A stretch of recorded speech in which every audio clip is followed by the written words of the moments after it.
Have you ever heard of the tragic fate that awaits those who defy divine order?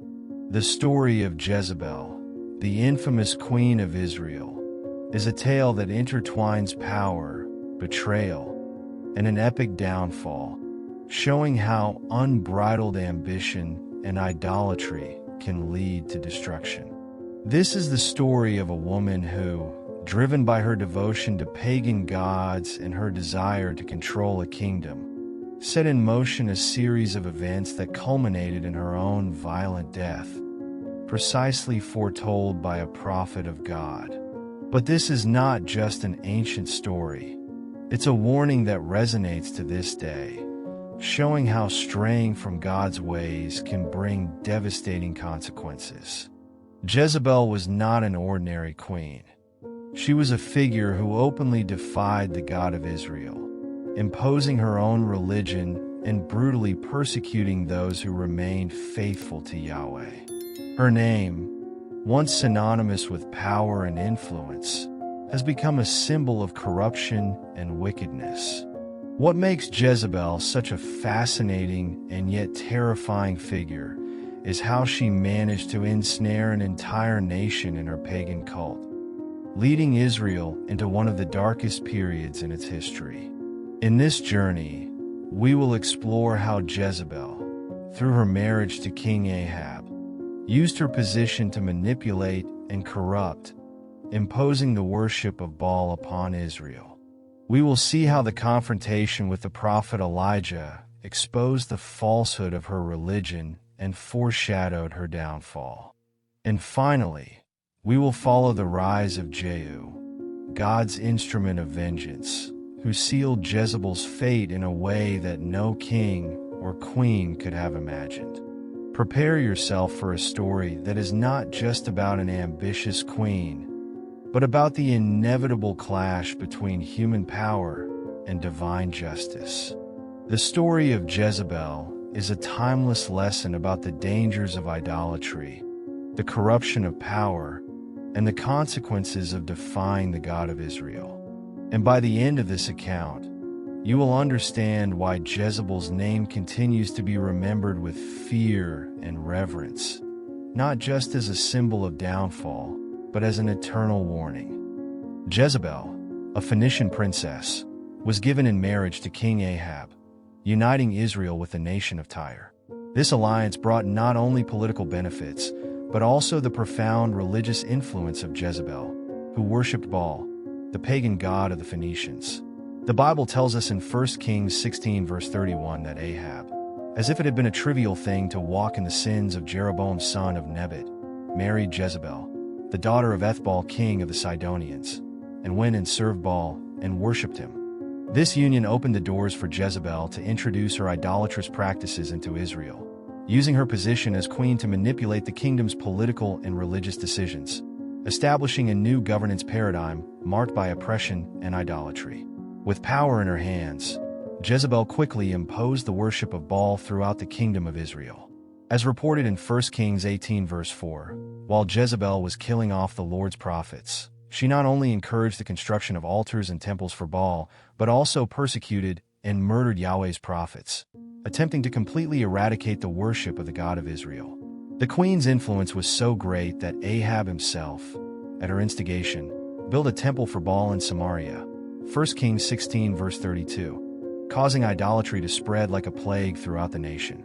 Jezebel used her power to distort Israel's laws and faith, replacing the worship of Yahweh with rampant paganism. The worship of Baal promoted by Jezebel was not just a new religious practice, but a spiritual revolution that shook the foundations of Israel. In 1 Kings 21 verse 25, it is written that there was never anyone like Ahab who sold himself to do evil in the eyes of the Lord, urged on by Jezebel his wife. Jezebel persuaded Ahab to completely abandon God's commandments, leading the people down a path of darkness and away from true faith. Under Jezebel's rule, Israel experienced an era of darkness where the sacred was profaned and justice was corrupted.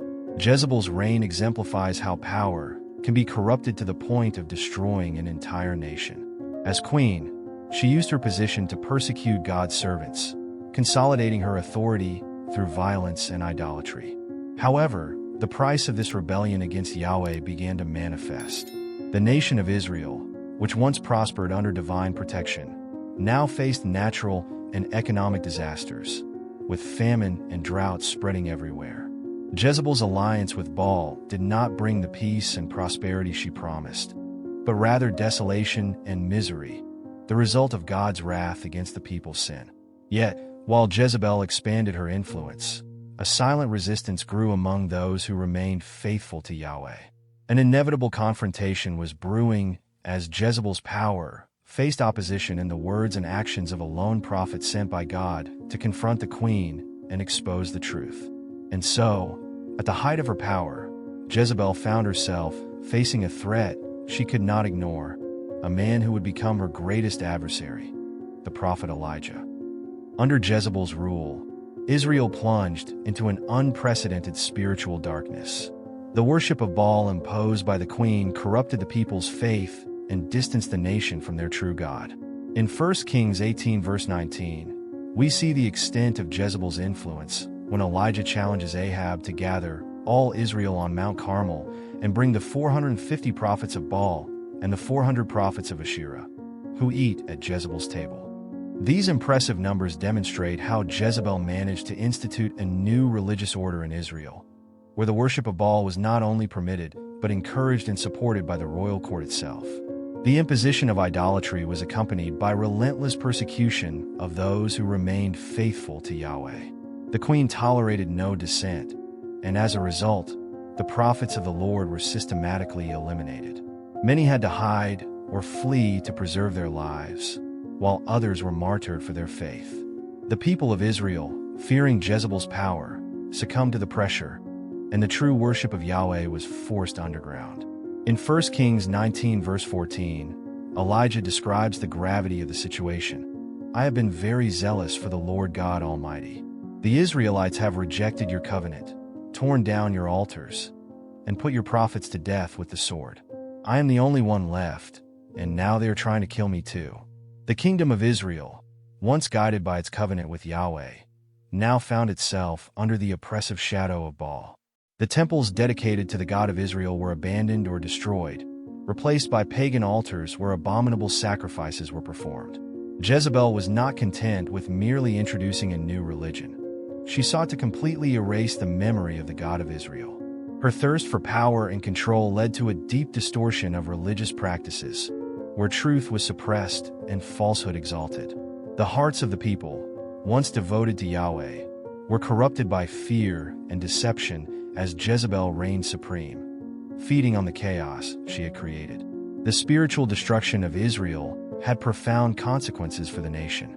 God's wrath manifested in the form of drought and famine, as reported in 1 Kings 17 verse 1, when Elijah prophesied, "As the Lord, the God of Israel, lives, whom I serve, there will be neither dew nor rain in the next few years except at my word." This drought was a clear sign of divine judgment against the idolatry promoted by Jezebel. The people, suffering from the effects of this calamity, began to question the leadership of Ahab and Jezebel, but the queen remained obstinate, refusing to acknowledge God's hand in their misfortune. Instead, she intensified her persecution, trying to eradicate any opposition and further consolidate her position. However, as the queen strengthened her grip and the kingdom continued to succumb to her tyranny, a confrontation was being prepared. The people's faith in Baal began to waver, and the cry for divine intervention grew. In her arrogance, Jezebel did not realize that her rise to power was about to be challenged in a way she could never have foreseen. And so, as darkness covered Israel, the light of Yahweh was about to manifest through a determined prophet, bringing with him the fire of divine judgment. At the height of the oppression caused by Jezebel, Elijah, a prophet of Yahweh, emerged to confront directly the evil that dominated Israel. Elijah was sent by God to challenge Jezebel's authority and expose the falsehood of Baal, the pagan god who had taken hold of the people's hearts.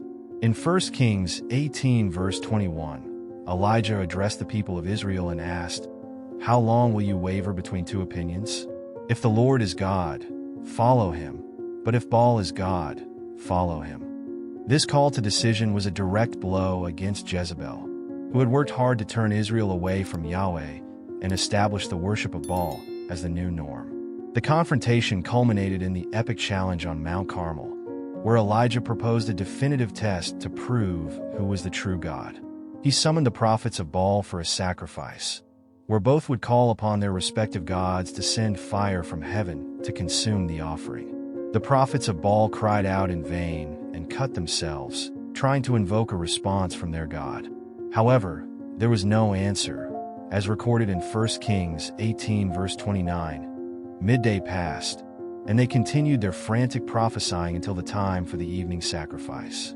But there was no response, no one answered, no one paid attention. Then Elijah prayed to the Lord, asking him to show the people who the true God was. The response was immediate and powerful. In 1 Kings 18 verse 38, it is written, "Then the fire of the Lord fell and burned up the sacrifice, the wood, the stones, and the soil, and also licked up the water in the trench." This undeniable miracle humiliated the prophets of Baal and exposed the falsehood Jezebel had imposed on Israel. The people, witnessing the manifestation of Yahweh's power, fell to their knees and proclaimed, "The Lord, He is God. The Lord, He is God." 1 Kings 18 verse 39. This moment was a turning point, a crack in the absolute control Jezebel wielded over the kingdom. Elijah's victory over the prophets of Baal marked the beginning of Jezebel's decline, but it also sparked her wrath. Determined to avenge herself, Jezebel vowed to kill Elijah, sending him a message that said, "May the gods deal with me, be it ever so severely, if by this time tomorrow I do not make your life like that of one of them." 1 Kings 19 verse 2. Jezebel's threat was so serious that Elijah fled to the wilderness, where he faced a deep spiritual crisis, feeling alone and abandoned. Despite his flight, the impact of the confrontation on Mount Carmel echoed throughout Israel, shaking the foundations of Jezebel's power. As Jezebel desperately tried to reaffirm her authority and silence Elijah, the prophecy of doom spoken by the prophet began to unfold. The queen, though still in control, could no longer ignore the growing discontent and cracks in her leadership. The battle on Mount Carmel not only exposed Baal's impotence, but also foreshadowed Jezebel's inevitable fall and the destruction of her dynasty. Thus, the shadow of judgment loomed over the queen, setting the stage for the fulfillment of the prophecy that foretold her tragic death and the downfall of everything she had built. After the confrontation on Mount Carmel, Jezebel's fate began to be sealed. Elijah, moved by the Spirit of God, not only defeated the prophets of Baal, but also pronounced a prophecy that would echo through generations. In 1 Kings 21 verse 23, the prophet declared, "And also concerning Jezebel, the Lord says, dogs will devour Jezebel by the wall of Jezreel." This prophecy was a terrifying announcement of the divine judgment awaiting the queen. Her downfall, as certain as the word of the Lord, would be a symbol of the end of the idolatry and tyranny she had imposed on Israel. The fulfillment of the prophecy began to manifest with the death of Ahab, Jezebel's husband. In 1 Kings 22 verse 38, we read that after Ahab's death in battle, they washed the chariot by a pool in Samaria, and the dogs licked up his blood, as the word of the Lord had declared. This tragic death was the first sign that God's judgment was in motion. The dynasty Jezebel had helped consolidate was beginning to crumble, and fear began to spread among those under her influence. Even so, Jezebel remained defiant, ignoring the clear signs that her time was running out. Jezebel's resistance to divine warnings only intensified her ruin. The queen continued to rule with an iron fist, refusing to abandon her devotion to Baal and accept Yahweh's sovereignty. However, Elijah's words hung like a shadow over her reign. Discontent with her rule grew among the people and within her own court. In 2 Kings 9 verse 7, Jehu, a commander of the army, was anointed by Elisha, Elijah's successor, with the specific mission of exterminating Ahab's house. "You are to destroy the house of your master Ahab, and I will avenge the blood of my servants the prophets and the blood of all the Lord's servants shed by Jezebel." Elijah's prophecy was a death sentence, and Jehu's march toward Jezreel was the beginning of its execution. Jezebel, who had manipulated power for so long, now found herself in the position of a victim of divine vengeance. Each step Jehu took toward the palace was a reminder that God's words spoken by Elijah were inevitable. The queen, who had held firm to power, now faced the prospect of her own destruction, and the weight of the prophecy became increasingly unbearable. But Jezebel, in her stubbornness, prepared for the final confrontation, ignoring that judgment was at the door. As Jehu advanced, the tension in the kingdom grew. The expectation of Jezebel's fall began to take shape in the hearts of the people, who saw in Elijah's prophecy a hope for redemption and justice. The stage was set for the final act, where the queen would face not only a mortal enemy, but the fulfillment of the word of God, which she had scorned and tried to suppress. The denouement was near, and Jezebel's fate would be sealed in a way that would be remembered as an example of the inescapable power of divine judgment. Jehu, anointed by God through the prophet Elisha, emerged as the instrument of divine vengeance against the house of Ahab, and especially against Jezebel. In 2 Kings 9 verses 6-7, Jehu was consecrated with a clear mission to exterminate the royal lineage that had led Israel into idolatry. Elisha said, "This is what the Lord, the God of Israel, says. I anoint you king over the Lord's people Israel. You are to destroy the house of your master Ahab, and I will avenge the blood of my servants the prophets, and the blood of all the Lord's servants shed by Jezebel." With this charge, Jehu began his relentless journey, winning the support of Israel and advancing toward Jezreel, where Jezebel was. Jehu's march was marked by a series of swift and decisive victories. As he approached the palace, the news of his rebellion spread throughout the kingdom, causing fear among Jezebel's allies. In 2 Kings 9 verse 20, the messengers Jezebel sent to interrogate Jehu returned with a disturbing report. "He drives like Jehu son of Nimshi. He drives like a maniac." This account showed that Jehu's determination was unshakable and that he was willing to do whatever it took to fulfill the mission God had given him. When Jehu finally reached the palace in Jezreel, Jezebel, in an act of desperation and vanity, tried to maintain her royal dignity. She adorned herself and looked out the window, mocking Jehu as he entered the city. In 2 Kings 9 verses 30-31, we read, "When Jehu came to Jezreel, Jezebel heard about it, so she painted her eyes, arranged her hair, and looked out of a window. As Jehu entered the gate, she asked, 'Have you come in peace, you Zimri, you murderer of your master?'" Jezebel invoked Zimri, a former usurper, suggesting that Jehu's fate would be similar. However, fate had a more bitter twist reserved for her. Without hesitation, Jehu looked up at the eunuchs standing beside Jezebel and gave an order that sealed her fate. "Throw her down." 2 Kings 9 verse 33. These men, who had likely served Jezebel for years, betrayed their queen by throwing her from the palace window. Jezebel fell to the ground, and her death was brutal and immediate. Jezebel's blood splattered the walls, and Jehu's horses trampled her. Thus, Elijah's prophecy began to be fulfilled before everyone's eyes. Jezebel's death was not just an act of vengeance, but the realization of divine justice that she had defied for so long. Jezebel's body was left to be devoured by dogs, exactly as Elijah had predicted. In 2 Kings 9 verse 36, Jehu recalls the prophecy.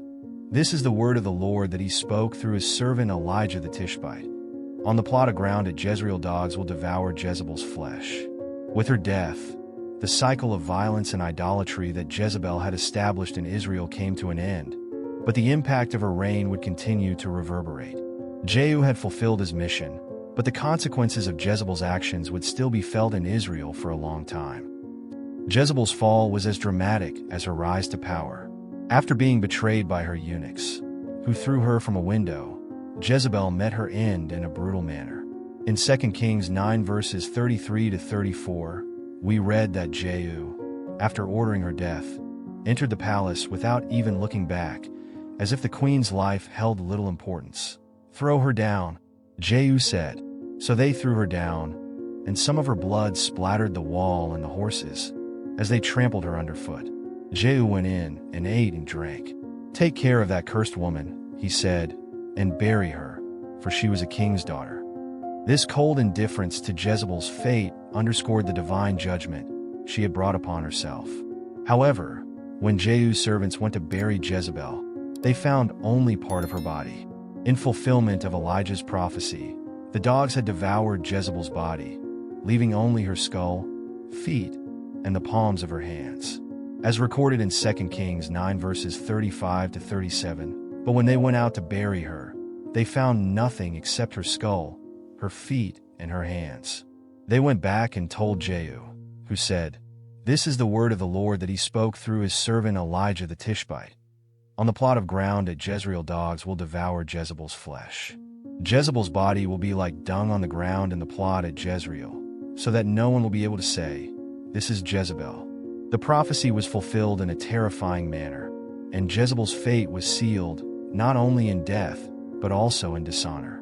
Jezebel's end was a powerful symbol of God's justice against those who rise in rebellion against him. She, who had lived in such luxury and power, was reduced to nothing more than remains devoured by dogs, unable to be recognized or remembered with honor. This tragic end served as a warning not just to the people of Israel, but to all future generations about the consequences of idolatry and oppression. The earthly power Jezebel accumulated was not enough to protect her from God's hand, which finally brought to light all the wickedness she had sown. With Jezebel's death, the cycle of idolatry she had established in Israel began to dissipate, but not without leaving deep marks on the nation. Her fall, though necessary, did not immediately erase the influence her actions had on the people and culture of Israel. The impact of her reign would continue to be felt, and her memory would become synonymous with corruption and sin. However, Jezebel's story does not end with her physical death. The dark legacy she left behind would continue to haunt Israel, serving as an eternal lesson on what happens when power is used to rebel against God. Even after her tragic and humiliating death, Jezebel left behind a dark legacy that would endure in Israel for generations. Her name became synonymous with corruption, idolatry, and tyranny, a constant reminder of what happens when power is used to defy God's will. In Revelation 2 verse 20, Jezebel's name is used as a metaphor for wickedness and false prophecy. "Nevertheless, I have this against you. You tolerate that woman Jezebel, who calls herself a prophet. By her teaching, she misleads my servants into sexual immorality and the eating of food sacrificed to idols." This reference, made centuries after her death, shows how Jezebel became an archetype of evil and seduction that leads to spiritual destruction. The impact of Jezebel's reign on Israel was deep and lasting. The idolatry she promoted did not disappear immediately with her death. On the contrary, its effects continued to erode the nation, influencing subsequent kings and perpetuating the division between the people and Yahweh. Jezebel had rooted the worship of Baal so deeply into Israelite culture that it would take years and many spiritual revivals for the people to truly begin returning to the God of their ancestors. The spiritual division she caused left scars that would be difficult to heal, and her example of corrupt leadership was a permanent warning about the dangers of deviating from God's path. Furthermore, Jezebel became a symbol of warning not only for Israel, but also for all who came after. Her story is a powerful reminder that the abuse of power, especially when combined with idolatry and the persecution of the righteous, inevitably leads to disaster. Jezebel's fate illustrates the truth contained in Proverbs 16 verse 18. Pride goes before destruction, a haughty spirit before a fall. Her fall was not only physical but also spiritual and moral, serving as an example of the inevitable judgment that falls upon those who place themselves above God. As Israel sought to rebuild, Jezebel's story served as a warning. She was remembered as the queen who led the people to the brink of destruction, and her name became one to be avoided, feared, and in many cases cursed. The figure of Jezebel became ingrained in Israel's collective consciousness as a symbol of everything that was contrary to God's will, a figure who represented what could happen if God's people strayed from his commandments.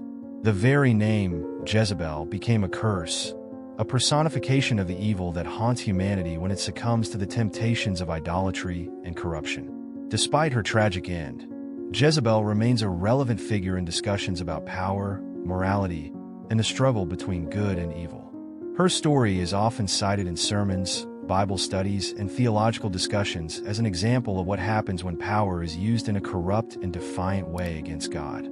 She is a constant reminder of the need to remain faithful to the divine will and to resist the temptations that can lead to downfall. Jezebel, in her tragedy, became an icon of the danger of spiritual rebellion, a warning that transcends the boundaries of her time and continues to resonate to this day. The story of Jezebel is a powerful reminder of the consequences that await those who stray from God's path and use power to oppress and corrupt.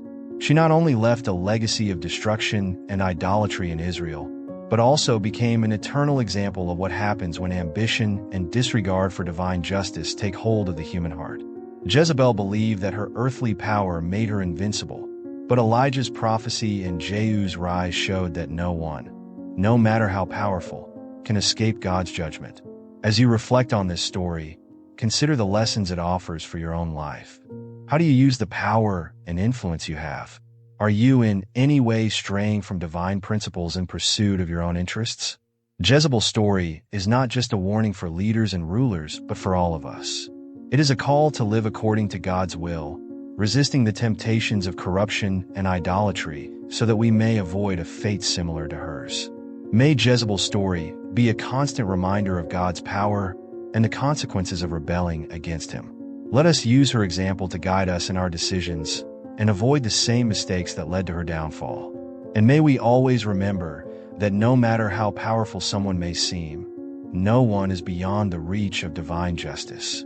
If you want to continue learning and reflecting on powerful stories like this, don't forget to subscribe to the channel and turn on notifications. That way, you won't miss any important content that can help you grow in knowledge and wisdom. Like this video, share it with friends and family, and let's explore together the profound teachings that Scripture has to offer.